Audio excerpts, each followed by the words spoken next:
Hey guys, welcome to the best books of May.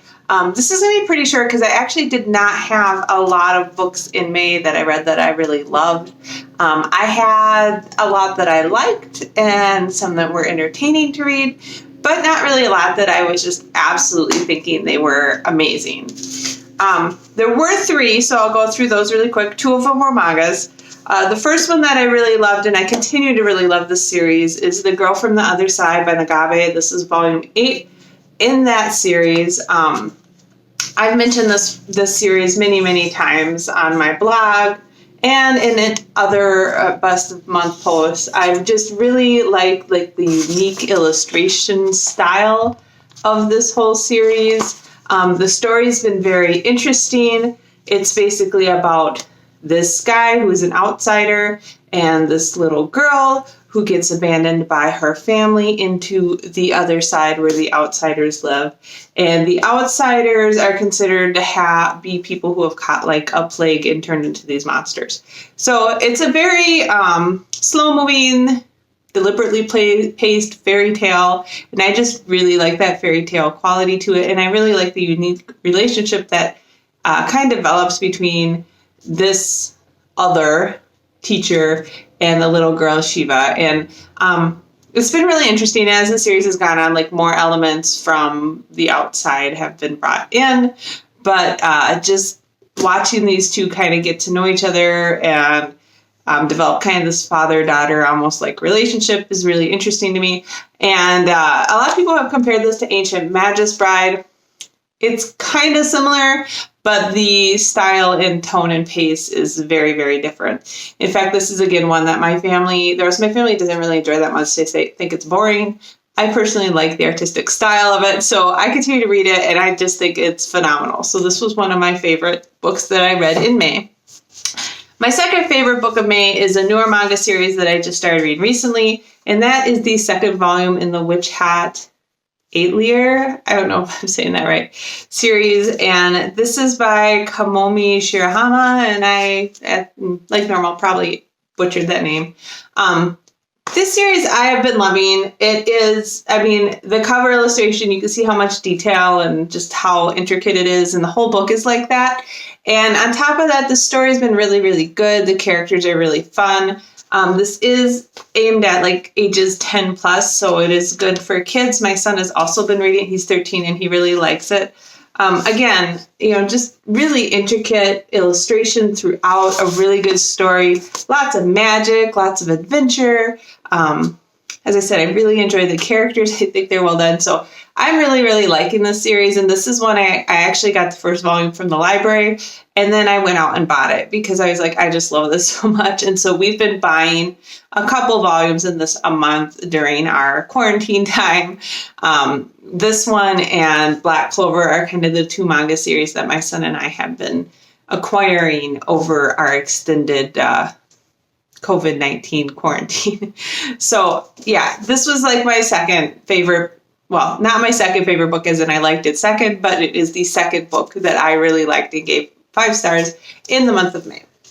And then the last one that I really loved in the month of May is Sisters of Sword and Song by Rebecca Ross. And this was just an excellent young adult fantasy about two sisters. One who is a warrior and goes off to, go to warrior training, I guess. And her family really reveres her and loves that this daughter of theirs has status. And then the other daughter stays at home and kind of is the one who bears the brunt of the work. Like, her parents aren't mean to her, but it's made very clear to her that her older sister is much more special. Of course, she ends up, and she desperately wants to learn magic, but she has not shown any aptitude toward that. As things go on, her sister ends up needing her help when she gets herself in a bad situation. And I just really liked it. I liked the relationship the whole family had. I liked the politics in the world. I liked the relationship between the two sisters and how they end up supporting each other. I really enjoyed the magic. I kind of just enjoyed how the whole thing played out. So I thought it was really well written. I really loved it. And it was one of my favorite fantasies of the year so far. So if you're a big fantasy fan, and there wasn't like a lot of romance. It wasn't like a romance-driven young adult fantasy. It was just a really good fantasy book. So if you like good fantasy and you're interested in like magic, action, war, politics, family relationships, that kind of thing, this was a really excellent book. So those are the 3 books that I really enjoyed in the month of May.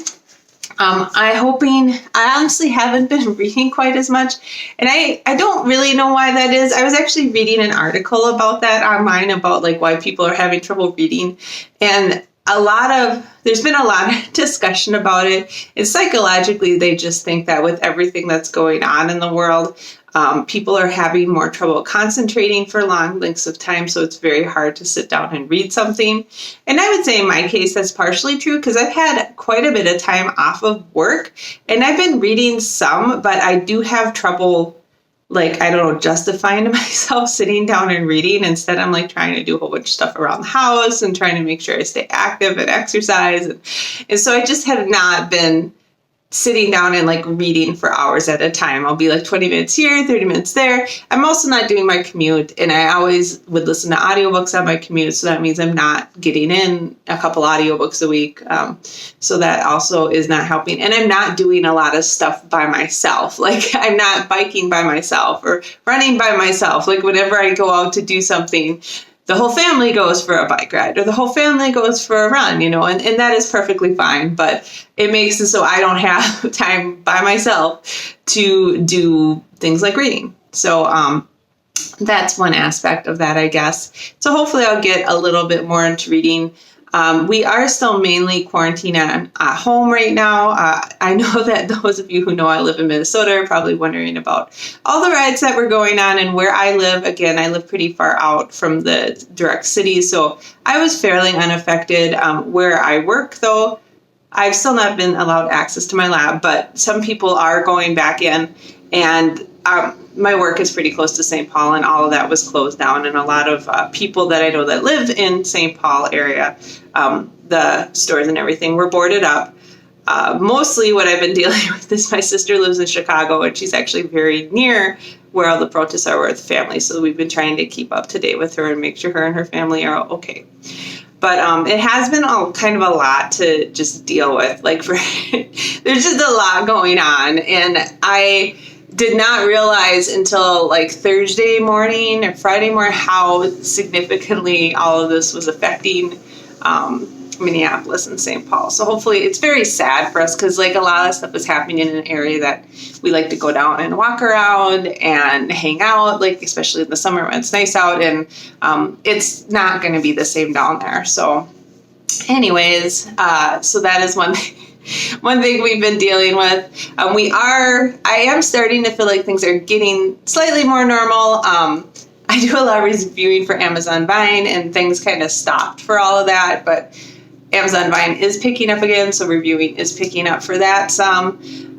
My son is done with school this week, so that is great, and we are getting into a little bit normal things. So we had to cancel one of his hockey programs he was going to do, but it ends up they are going to be do like a training program, and that is going to start later in June. And so he signed up for that now. So he's going to do that for a couple hours a day, a couple times a week. So getting back into that, we were just having a discussion last night, like, is it okay for him to play with the neighborhood kids? Because right now we've been telling him not to.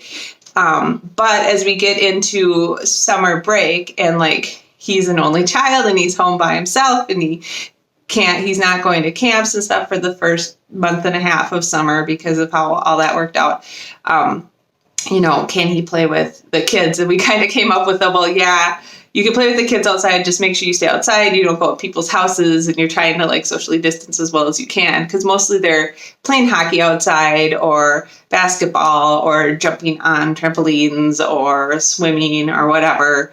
Our neighbors, we have one neighbor with a swimming pool, and another neighbor just put in a new swimming pool. And so he's really excited about that. So we're trying to figure out what to do with that. And we did buy an outside jumpy trampoline because he was going over to one neighbor's house, and they have 11 kids, and he'd go over and play with them, but they've made it clear that they don't want anybody over there, which is perfectly fine. Like, we actually asked them across the lawn, like, do you guys, we're not planning on linking and playing with other kids. Are you okay with that? Whatever. And they're like, yes, we don't want any neighborhood kids over here right now. So we did get a trampoline for our own yard, and we're going to put that together so that he can at least go out and do that. And then we're talking about, like, with his friends over the summer, the friends that he's playing video games online with, like, a lot of them canceled all their summer camps, or their summer camps got canceled, and can't they come over, and if they come over, maybe they just play outside, or I don't know. It's so hard to judge what's safe, right? But I do think most of the data that has been